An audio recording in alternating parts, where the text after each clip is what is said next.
오늘 성경 본문은 로마서 7장입니다. 7장이 사도 바울이 로마서를 통해서 율법과 진리에 대해서, 율법과 생명의 성령의 법에 대해서 그 증거해 나가는 그 클라이막스 절정이 7장이라고 할 수가 있습니다. 지난번에 이제 5장, 6장을 통해서 바울이 로마에 표현되는 내용들이 죄에 관해서, 은혜에 관해서 얘기를 했거든요. 그래서 6장에서는 예수 그리스도와 함께 죽었으면 또한 그와 함께 살 것을 증거한 말씀이 로마서 6장이었는데 잠깐만요.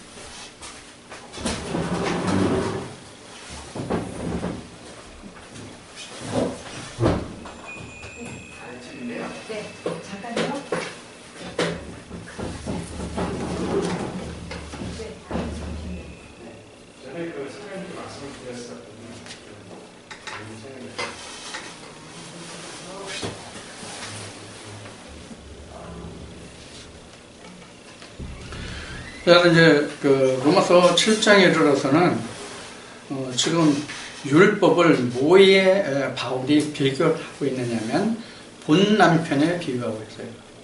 본 남편에 율법을 본 남편에 비유하고 있어요. 그러니까 율법이 본 남편이라는 것은 앞의 시간에 우리가 말씀을 나눈 것으로 말하면 뭐와 같으냐면은 생기와 같은 거예요. 생기가 죽으면, 즉 생기에서 나음을 받으면 생명의 성령으로 법으로 옮겨진다. 이제 이와 같은 주장을 하는 것이거든요. 그래서 로마서 7장이 끝나면 8장에 가서 생명의 성령의 법을 말해요.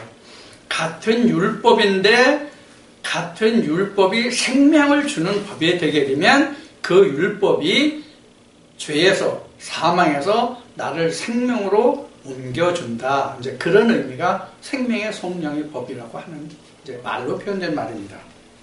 자, 7장 같이 읽으면서 종전과 같은 방법을 읽으면서 설명을 드리겠습니다. 7장 1절 형제들아 내가 법 아는 자들에게 말하노니 너희는 율법이 사람이 살 동안만 그를 주관하는 줄 알지 못하느냐. 여기서 법 아는 자들에게 하는 이야기는 뭐냐면 율법을 아는 자들에게 이런 말입니다. 율법을 아는 자들에게 말하는데 그 율법이 사람이 살 동안만 그 사람을 주장한다. 자, 여기서 우리가 한 가지 얻을 수 있는 양식이 하나 있어요. 뭐가 있어요? 예수님이 왜 십자가에서 죽으셨는가 하는 거예요. 이 말씀에서 답이. 그래서 율법이 살 동안만 주장하죠. 그렇죠? 근데 죽었어.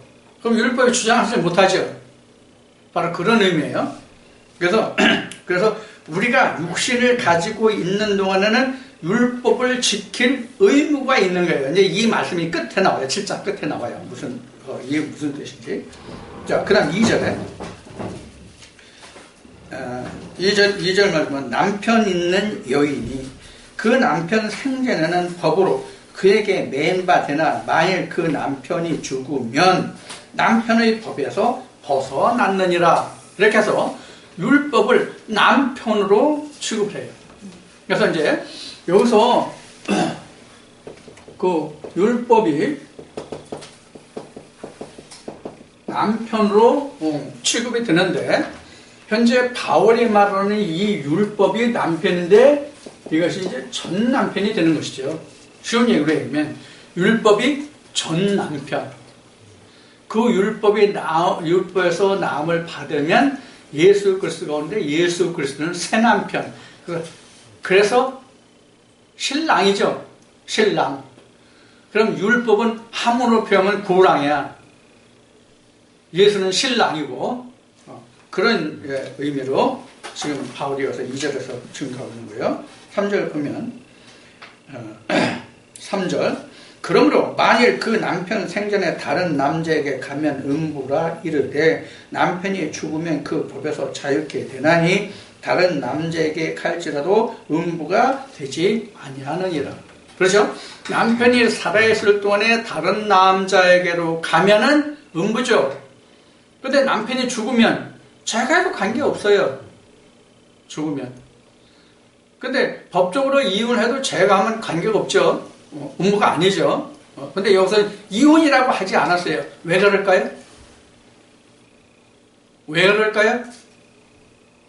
여긴 본 남편이 죽었다고 그랬지 이혼은 얘기를 언급을 하지 않고 있어요.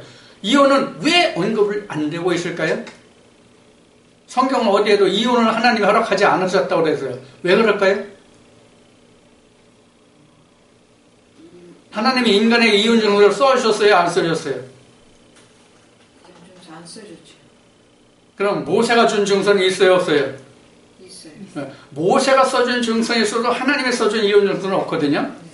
그럼 하나님이 써준 이혼 증서가 없다는 뜻은 뭐예요? 이혼은 없다. 우리가 언제든지 하나님께로 다시 돌아갈 수 있는 길이 열려있다 이 뜻이에요.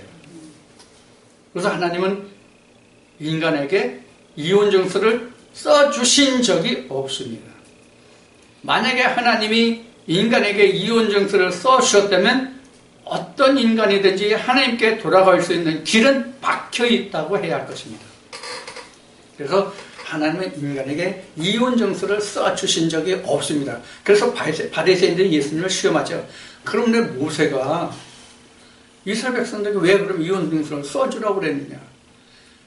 모세가 써준 이혼 증서는 인간과 인간의 이혼 증서지 하나님과 인간과 이혼 증서가 아니란 말이에요. 이것을 여러분들이 이해하시면 됩니다. 그러면 4절에 그러므로 내 형제들아 너희도 그리스도의 몸으로 말미암아 율법에 대하여 죽임을 당하였으니 이는 다르니 곧 죽은 자 가운데서 살아나신 이에게 가서 우리로 하나님을 위하여 열매를 맺게 하려 합니다. 자, 앞에 모두의 설명을 들었듯이 지금 바울이 남편이라고 하는 것이 뭐였어요? 그러면 모세예요. 너희가 모세의 아내였더니 이제는 십자가에서 죽으신 자 가운데서 살아나신 예수 그리스도와 함께함으로 그 모세에 대해서는 너희가 죽은 자가 되었으되 예수 그리스도 인하여서 너희가 산 자가 되었다는 의미예요.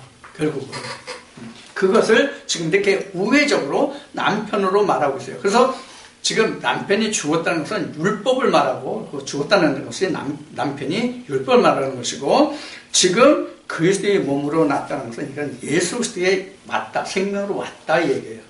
그렇죠? 지금 로마서 3장에서 율법 아래 있는 자들은 다 죄 가운데 있다고 바울이 증거하고 있잖아요. 그래서 그 남편 안에서는 다 죄 가운데 있기 때문에 예수 그리스도에 못 나오거든요. 근데 그 죄가 죽었어. 율법이 죽었어. 그럼 자유하잖아요. 그러니까 예수 그리스도에 와도 그건 의무가 아니다. 그런 얘기예요. 그래서 남편을 예를 들어서 지금 바울이 아주 쉽게 설명하고 있습니다. 5절에 우리가 육신이 있을 때에는 율법으로 말미암는 죄의 정욕이 우리 지체 중에 역사여 우리로 사망을 위하여 열매를 맺게 하였더니 자 여기서 육신 때문에 그 지체 중에서 정욕의 역사에서 우리가 사망의 열매를 맺게 했죠. 이게 뭐예요? 행위의 열매예요. 이게 행위의 열매란 말이에요. 믿음의 열매가 아니라 행위의 열매. 그것을 바라보고 나왔다는 얘기예요.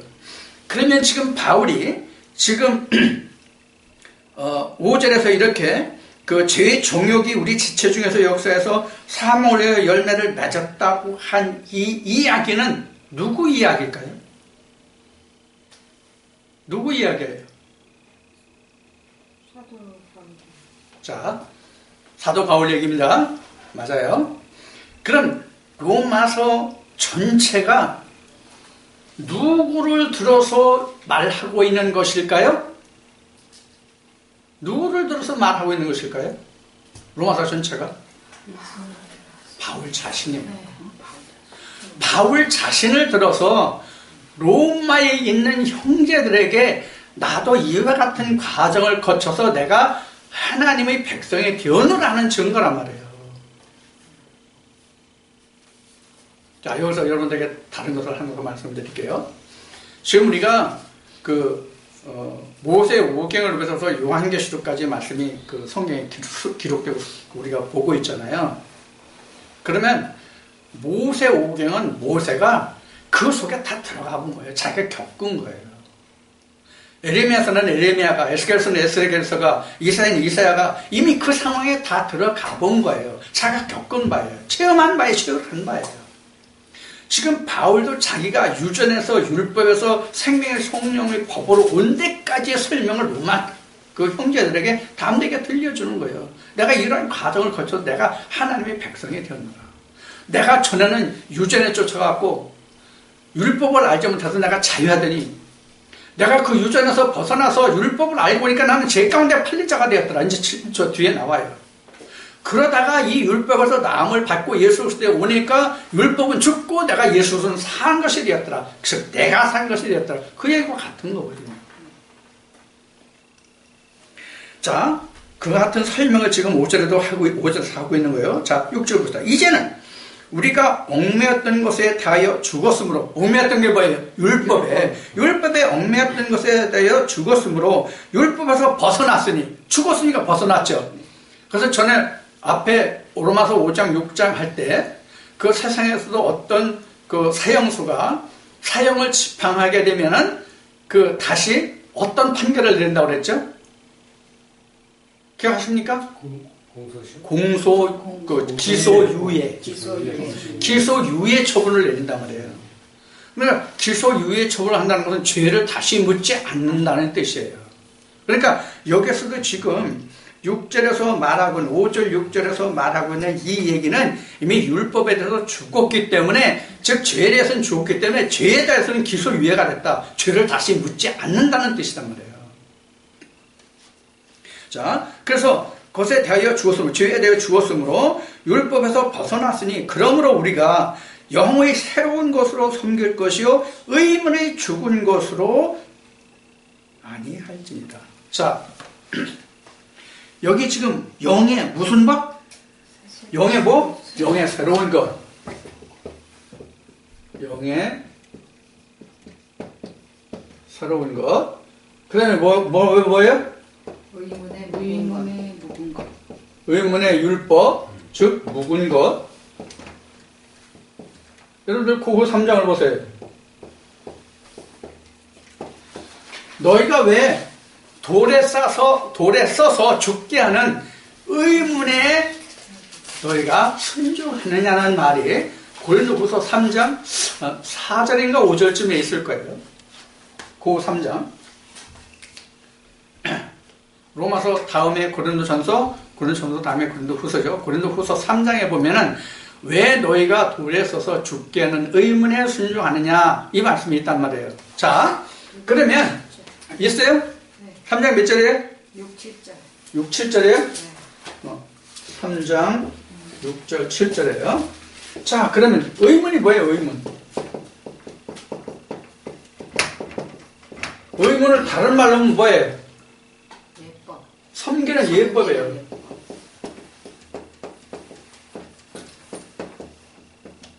예법이라는 게 뭐예요? 제사의식. 그래서 이스라엘 백성들이 제사로 나왔잖아요.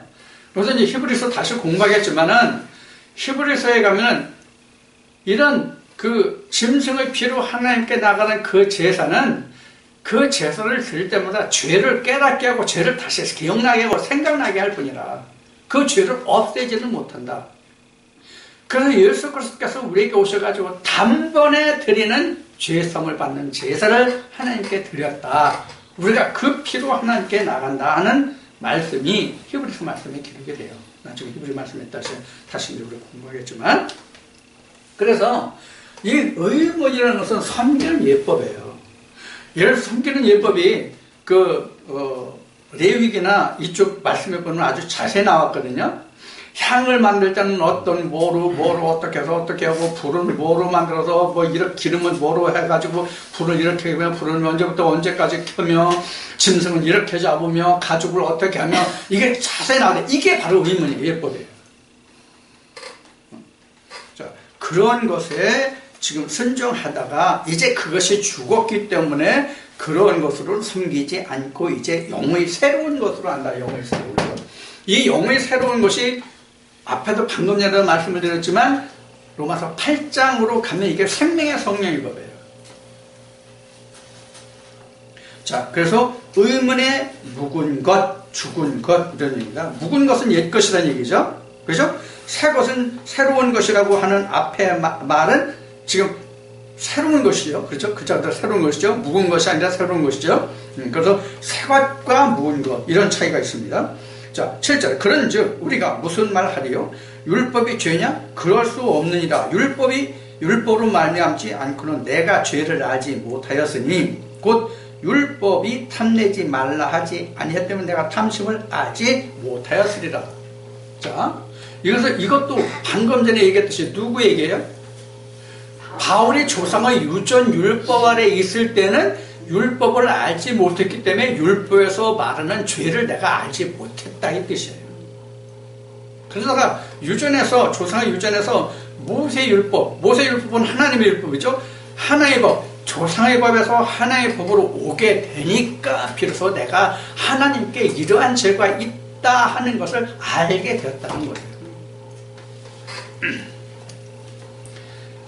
지금 왜 내가 이게 누구 얘기냐, 누구를 말하는 것이냐라고 여러분들에게 질문을 드리냐면 이것이 바울의 얘기가 아니라 각자 나의 이야기가 하나님 앞에 이와 같은 실증을 고백해야 된다는 의미로 질문을 드리는 거예요. 이게 바울의 고백이 아니라 하나님께 대하여 나의 고백이 돼야 되거든요. 우리도 실제로 바울같이 우리가 유전했을 때는 사람이 가르침을 받을 때는 율법을 모르기 때문에 내가 하나님한테 죄는 모르고 세상에서 인간적으로 육신적으로 내가 저지르는 그 범죄는 내가 깨달을 줄 알아도 하나님께 대한 범죄는 죄는 내가 전혀 알지 못했잖아요. 거기서 일단 벗어나서 하나님의 법으로 들어와야만 내가 하나님 앞에 어떤 죄가 있는지를 알거든요. 인간에 대한 죄가 아니라 그것을 여기서 이제 생각하시면 된단 말이에요. 자, 8절. 그러나 죄가 기회를 타서 계명으로 말미암아 내 속에서 각양 탐심을 이루었나니 이는 법이 없으면 죄가 죽은 것입니다. 그러니까 이것은 로마서 3장으로 다시 거슬러 하면 율법은 뭐를 깨닫게 한다? 죄를 깨닫게 한다. 그것을 여러분들이 다시 기억하시면 될 겁니다. 그래서 율법이 내게 있으면 율법이 나로 하여금 그 죄를 드러나게 한다. 그러니까 나는 뭐예요? 바울이 얘기한 대로 죄에 팔린 거예요. 율법을 깨닫고 나면 내가 죄에 팔린 거예요. 율법을 깨닫지 못하면 하나님의 죄에 자유하죠. 그래서 이렇게 증거하는 성경은 내가 하나님의 율법을 모를 때는 내가 하나님께 자유하더니 하나님을 알고 나니까 내가 죄 가운데 팔렸다는 고백을 그래서 바울이 하는 거란 말이에요. 우리도 똑같은 고백이 있어야 된다. 그런 얘기예요. 자, 8절 받고 9절 봅시다. 전에 법을 깨닫지 못할 때에는 내가 살았더니 계명이 이름에 죄는 살아나고 나는 죽었도다. 여기서부터 오늘 부활절을 들었는데 여기서부터 내가 부활로 갈 수 있는 길이 열리는 거예요. 내가 죽은 것을 알 때에 내가 죽었다는 것을 알 때에 내가 살려고 할 거 아니에요. 죽었다는 것을 모르는데 내가 살려고 발버둥 치는 사람이 있어요? 내가 물에 빠져서 죽게 돼서 호적거려야 사람 살려 소리가 나오지. 그냥 땅에 평탄하게 이렇게 걸어가면서 아무런 위협도 안 느끼는데 사람 살려 할 사람이 있냐고. 없단 말이에요. 그러니까 바울도 죄 가운데 빠져서 자기가 죽게 된 것을 깨달을 때에 주여 나는 죄인으로서이다. 이 고백이 나와서 그때부터 내가 생명길로 나갈 수 있는 것이거든요. 그것이 지금 9절에 기록된 말씀이에요. 10절은 생명에 이르게 할 그 계명이 내게 다하여 도리어 사망에 이르게 하는 것이 되었도다. 자, 무슨 얘기 뒤에 이제 그래서 신령하다는 얘기가 이제 뒤에서 나오는데, 그래서 율법이 생명으로 인도하는 법이잖아요. 근데 율법이 율법으로 그냥 끝나면 나를 온통 죄 가운데로 사망으로 이끌어가는 법이 되잖아요. 그것을 지금 바울은 10절에서 생명에 이르게 할 그 법이 죄를 깨닫음으로 나를 죄 가운데 팔고 내가 죽게 하는 사망에 이르게 하는 법이 되었다. 이렇게 말하는 거예요. 지금 설명해 가는 거예요. 결국 그러한 법이 아니라는 거예요. 내가 생명으로 인도되는 법이 되었다는 거예요, 결국은. 자, 그래서 11절에 2절 말씀이 죄가 귀해를 타서 계명으로 말미암아 나를 속이고 그것으로 나를 죽였는지라. 사실 율법이 죽였습니까? 아니죠. 실상이 죽은 거예요. 율법이 나를 죽은 것이 아니라 하나님이 우리에게 그 계명을 주심으로 너는 죽은 거야를 보여주신 거란 말이에요. 이걸 깨닫는 거예요. 이게 어디에 기록이 된 거예요? 창세기 3장이에요. 선악과를 따먹었더니 선악을 알게 되었더라. 그 다음에 뭐만 먹으면 돼요? 생명나무 열매만 먹으면 돼요. 지금 그거예요. 지금 선악과를 먹었거든요. 그러니까 죄 가운데 팔렸거든요. 그래서 지금 사도 바울이 뭘 쫓아가요? 생명나무를 쫓아가는 그 과정이에요, 지금. 그걸 설명하고 있는 거예요.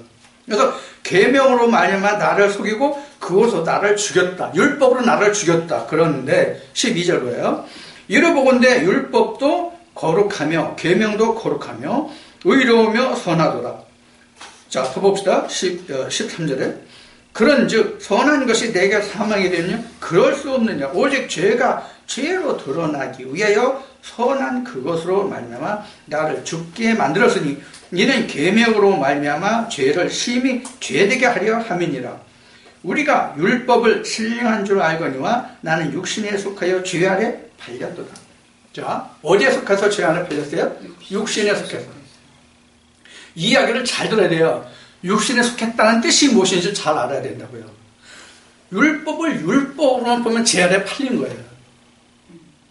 의문을 의문으로만 보면 죄에 팔린 거라고요. 의문? 거기 의문이죠. 그래서 제가 여러 번 이런 얘기를 했는데 이 의문을 우리는 어떤 의문으로 만들어야 되냐면 이런 의문이 되면 돼요. 한문에서 시사하는 바가 뭐예요? 이거는 사람이 똑같은, 먼저도 한번 질문한 적이 있었죠. 이건 사람이 하는 거예요. 이건 내가 하는 게 아니에요. 이게 성경에서 말하는 의, 페이스예요. 예수 그리스도의 의, 하나님의 의예요.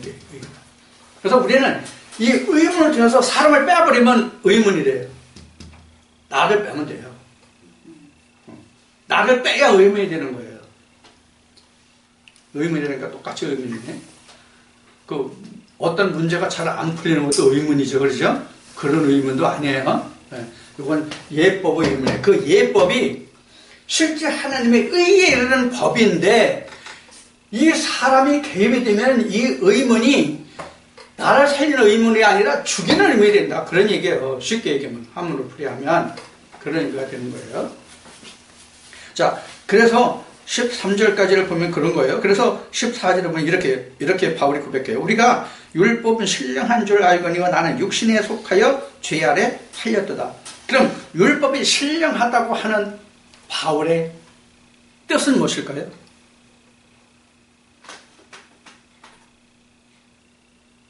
율법이 신령하다고 하는데 이 뜻이 어떤 의미로 바울이 얘기했을까?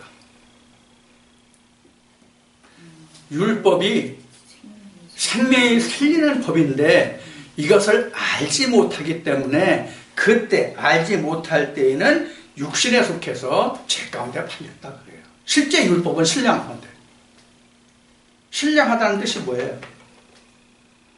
신령하다. 땅의 것이 아니라 하나님과 하늘의 것이라는 뜻이 신령하다고 보시면 됩니다. 왜 이렇게 설명을 드냐면 고린도서 15장에 보면 바울이 말할 때 어떻게 말하냐면 땅의 몸이 있으면 신령한 몸을 얻을 수 있다 이렇게 얘기해요. 땅에 속한 몸이 있으면 신령한 몸을 얻을 수 있다 이렇게 얘기해요. 그럼 땅의 것이 곧 율법이고 신령한 것이라는 것은 뭐냐면 위에 있는 것, 하나님 것, 예수 그리스도를 얘기하는 것이거든요.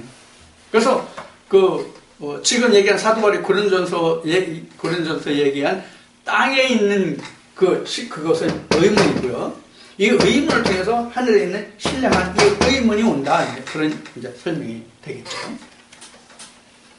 지금 제가 여러분들에게 말씀드린 내용은 제가 성경을 관전을 의미해서 말씀을 드리기 때문에 여러분들이 혹시 어쩌면 같은 맥락으로 이해를 못할 수도 있어요. 그래서 여러분들이 제가 설명드리는 그 부분을, 그 포인트를 여러분들이 그 포인트를 똑같이 가져가셔서 그 포인트를 여러분들이 같이 열어보셔야 됩니다. 지금 얘기한 고린도서 15장에서 그 땅의 몸이 있으면 신령한 몸이 있을 수 있다는 거, 이거. 그래서 땅의 것과 신령한 것이 무엇인지를 구분하시면 신령한 것이 왜 하늘 것인지를 여러분들이 이해하실 수 있단 말이에요. 제가 왜 그렇게 얘기하는지를. 자, 그 다음에 이제 15절을 봅시다. 나의 행하는 것을 내가 알지 못하느니 곧 원하는 이것은 행치 아니하고 도리어 미워하는 그것을 함이라. 이거 무슨 뜻일까요? 무슨 뜻일까요? 바울이 유전에 있을 때에는 자기가 원하는 것은 하나님을 쫓아가는 것이었거든요. 근데 율법을 봐서 깨닫고 보니까 아니었다는 얘기예요. 그게 하나님을 쫓아가는 게 아니었다. 자, 15절 다시 봐요. 그 뜻이 맞는지 안 맞는지. 자, 15절. 나의 행하는 것을 내가 알지 못하노니 곧 원하는 이것은 행치 아니하고 도리어 미워하는 그것을 함이라. 자, 바울이 그럼 미워했던 것은 뭐예요? 미워했던 것이 실제로 뭐였어요? 예수 그리스도였죠? 바울이 실제 유전에 있을 때는 미워했던 게 뭐예요? 예수 그리스도잖아요. 왜 예수 그리스도를 미워했어요? 유전에 있을 때는 그게 아니거든. 그게 아니거든. 근데 내가 생명의 성령의 법으로 오고 나서 보니까 유전은 오히려 예수 그리스도를 자기는 쫓아가는 것이라고 생각했는데, 하나님을 위한 것이라고 생각했는데, 하나님의 법에 들어와서 보니까 자기 원하는 바가 아니었다는 얘기예요. 이게 그 고백입니다. 자, 15절까지 봤죠?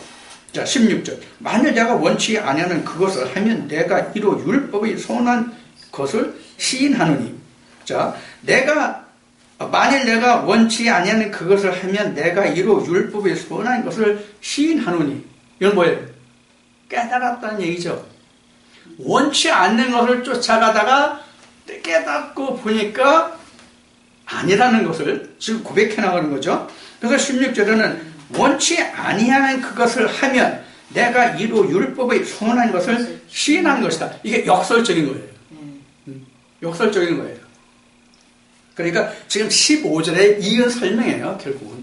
자, 그래서 17절에 이제는 이것을 행하는 자가 내가 아니요 내 속에 거하는 죄니라. 자, 그러면 바울이 이때 당시에 내가 아니라 이 죄라고 하는 이 죄가 뭘까요? 율법일까요? 유전일까요? 유전이에요. 여기서는. 유전이 바울로 하여금 죄로 이끌고 갔다는 얘기예요. 여기서 죄를 이끄는 율법에서 정하는 죄로 자꾸 갔다는 얘기예요. 율법을 실제로 알았다면 그 죄에서 벗어날 수 있었다는 얘기죠. 반대로 하면. 자, 18절에 내 속 곧 내 육신에 선한 것이 거하지 아니하는 줄을 아노니 원하면 내게 있으나 선을 행하는 것은 없도다. 이것은 율법과 유전의 관계를 놓고 얘기하는 거예요. 역시 유전으로는 자기가 하나님을 위해서 쫓아가는 것 같은데 율법으로 와서 보니까, 하나님의 계명으로 와서 보니까 아니더라는 거예요. 그것을 지금 계속 설명하고 있는 거예요. 지금 로마서 이 바울이 기록한 이 어휘가 상당히 이해하기가 좀 까다로운 부분이 많이 있습니다. 잘 읽어봐야 됩니다. 자세하게. 자, 18절에서 그래서 내 육신에 속한 것이, 즉 유전에 속해서 볼 때는 율법이 자꾸 그 유전 율법이 자꾸 제 가운데로 끌어가는데 자신은 깨닫지 못하는 거죠. 자, 그러다가 율법이 보니까 자기가 제 가운데 빠졌어요. 그래서 자기가 원치 않는 길로 쫓아간 거예요. 오늘날 하나님의 율법, 모세의 계명을 온전히 알지 못하고 오늘날도 바울과 같이 유전으로 쫓아가는 사람들은 지금도 자기가 옳은 길 가는 줄로 알지 자기가 의의 길로 가고 있다고, 자기가 제 가운데 있다고 생각하는 사람이 100명은 100명, 1000명은 1000명, 그 한 명도 없습니다. 그걸 알면 죽게로 오죠. 자, 19절 내가 원하는 바 선은 하지 아니하고 도리어 원치 않은 바 악은 행하노다. 이 원치 않은 악은 행한다는 얘기는 유전 아래에 있을 때를 얘기하는 거예요. 만일 내가 원치 아니하는 그것을 하면 이를 행하는 자가 내가 아니요 내 속에 거하는 죄니라. 여기 지금 바울이 죄 얘기하는데 이 죄는 바로 유전 안에 있을 때 자기가 쫓아가던 그 길을 생각하시면 됩니다. 그게 가장 쉽게 이해할 수 있는 부분이에요. 그래서 유전으로 쫓아갈 때는 자기는 의로운 길로 가는데 하나님을 향해서는 자꾸 악으로 치닫는 길이죠. 그 관계를 19절에서 보지 사실 이게 15절에서 쭉 그거 설명을 지금 하고 있는 거예요. 뭐 전체적이지만은. 그래서 19절까지 그렇게 설명하고 있고요. 그러면 20절에 보면 만일 내가 원치 않는 그것을 하면 이를 행하는 자가 내가 아니면 내 속에 거하는 죄니라. 바울은 의를 쫓아가기를 원했거든요. 사실은. 예수 그리스도의 이름을 부르고 그를 믿는 자를 핍박하는 것조차도 그는 바울 자신은 이것이 하나님을 섬기는 예법이라고 생각했기 때문에 그렇게 한 것이거든요. 그러니까 그것은 내가 하나님의 선하심을 쫓아가는 것인데 그것은 내가 하나님의 법을 알지 못한 내 속에 있는 죄 때문이다. 그것은 곧 유전이었다. 그런 얘기예요. 자, 21절에 그러므로 내가 한 법을 깨달았느니 그 선을 행하기를 원하는 나에게 악이 함께 있는 것이로다. 여기서 악도 역시 앞에 죄와 같이 유전이에요. 유전이 그렇게 자꾸 끌고 그런 것이거든요. 그래서 내 속사람으로는 하나님의 법을 즐거워하되 내 지체 속에 다른 한 법이 내 마음의 법과 싸워 내 지체 속에 있는 죄의 법 아래로 나를 사로잡아 오는 것을 보는도다. 이것은 유전과 율법의 그 씨름이에요. 항상 모세 율법이 내 경우에 유전과 씨름해서 유전을 자꾸 벗어나는 것이거든요. 특히 바울같이 유전에 대해서 강력한 사람은 없어요. 자기가 고백한 것 같이 내가 조상의 그 어떤 사람보다도 더 조상의 유전에 열심히 했다는 자기 고백이 있잖아요. 바울이. 그러니까 바울이 하나님의 그 모세의 계명, 하나님의 계명을 깨닫고 나서는 그 유전에 대한 것이 얼마나 크게 자리 잡고 있었겠어요. 이제 가나안 족속이 애굽에서 출발해서 가나안 땅에 들어갈 때 가나안 땅에 하나님이 그 지칭하신 그 강한 7 족속이 바울같이 큰 자가 어디 있었겠냐고요. 어? 가나안 본토가 그렇게 강한 초롱성으로 쌓여진 사람이 성경 인물 중에서는 없어요. 바울같이 그 가나안이 초롱성 같았던 사람은 없어요. 이것을 우리는 명심해야 돼요. 이게 곧 우리가 똑같다는 얘기예요. 자, 그래서 바울이 지금 그 21절에서 고백한 것, 22절에서 고백한 것이 바로 내 속사람으로는, 즉 하나님의 영의 속사람은 하나님의 영의 생각으로는 내가 하나님의 법을 즐거워하고 그 법을 쫓아가고 그 법을 지켜야 하고 그 법을 이루어야 하는데 다른 법이 또 하나 내 지체 속에 있어서 다른 법이 나를 어디로 끌고 가요? 어디로 끌고 가? 지체 속에서 죄의 법 아래로 나를 자꾸 사로잡아가는 거야. 그러니까 하나님의 계명과 유전의 계명에 자꾸 속에서 송사하고 역사하는 거예요. 우리도 이 싸움이 언제까지 간다고 그랬어요? 내가 장막 벗을 때까지 간다 그랬어요. 그래서 바울이 이 말씀도 있지만 다른 말씀에 또 말하기를 뭐라 하면 나는 매일 십자가 밑에 죽는다 이렇게 얘기했거든요. 바로 그게 그 얘기예요. 예수님은 그래서 제자들에게 발을 씻으면서 베드로가 나는 그럼 또 목욕하려고 그러니까 야, 한 번 목욕하려면 발만 씻으면 돼 이렇게 말씀하시잖아요. 바로 바울이 매일 십자가 밑에 죽는다 이 뜻이 바로 이 얘기가 똑같은 거예요. 지금. 발 씻는 것과 똑같은 거예요. 그러니까 이 두 법이 매일 싸우기 때문에 하나님의 법과 유전과 계속 싸우거든요. 언제까지 싸운다고요? 장막 벗을 때까지 싸워요. 우리가 의미적으로는 생명의 성령의 법으로 완전히 내가 들어갈 때까지 싸워요. 생명의 성령으로 법으로 완전히 들어간다는 뜻은 어떤 뜻이냐면 성소가 지성소가 될 때까지예요. 자,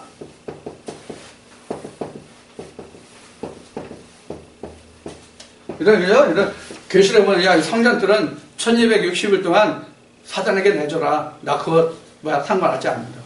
그래서 나는 그 1260일 동안 이거는 이방인에게 내어줄지라도 1260일 통해서 이 지성소가 성소에 다 이렇게 다 이루어져야 되거든요. 여기까지 가야 로마서 8장 2절이 된 거예요. 로마서 공부하니까. 여기까지 가야 이렇게 완전히 다 요한계시록 이게 유리바다죠.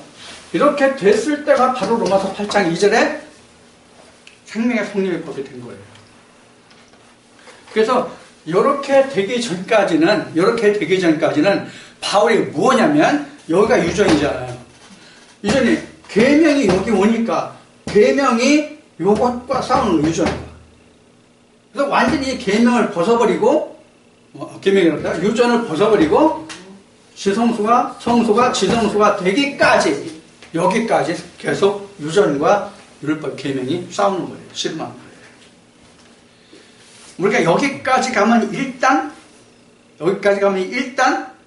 둘째 사망의 사실 굴복된 거예요. 영적으로 따지면. 자, 내 지체 속에서 다른 방법이 내 마음의 법과 싸워 지체 속에 있는 지의 법 아래로 나를 사로잡아오는 것을 보는다. 자, 오라 나는 곤고한 사람이로다. 이 사망의 몸에서 누가 나를 건져내랴? 왜 곤고하게 됐습니까? 바울 자신이 왜 곤고하게 됐냐면 유전에 있을 때는 이 말씀에 고백한 것 같이 자기가 의인이었거든요. 자기가 의인이었기 때문에 당당했어요. 근데 생명의 성령의 법이 오니까 내가 죄 가운데 팔린 걸 알게 됐어요. 그래서 내 마음에 항상 두 마음이 싸우는 것을 알아요. 그것을 고백한 거예요. 지금 여기 7장에서 지금. 그래서 그 곤고한 사람이 된 거예요. 그래서 편안하지 못한 거예요. 곤고하다는 얘기는. 누가 이 사망의 몸에서 누가 나를 건져내랴? 우리 주 예수 그리스도로 말미암아 하나님께 감사하도다. 그런즉 내 자신이 마음으로는 하나님의 법을 육신으로는 제 법을 섬기노라. 자, 여기서 지금 바울이 뭐라고 고백합니까? 끝에 마음으로는 하나님의 법을 마음이죠. 자, 그 다음에 육신으로는 죄의 법을 육신이죠. 자, 여기는 죄의 법이요. 여기는 이제 이렇게 합시다. 생명의 법 쉽게 그냥 생명의 법.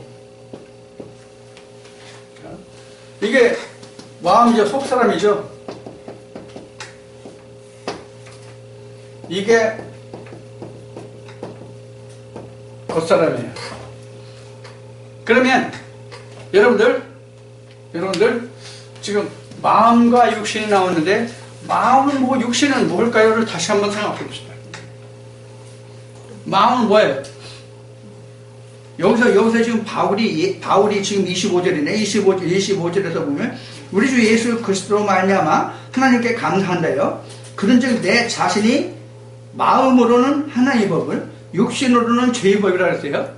마음으로는 하나님의 법을 육신으로는 죄의 법이라고 했어요. 이게 성경대로 하면 이게 하나님의 법이죠. 하나님의 법. 자, 이렇게 했어요.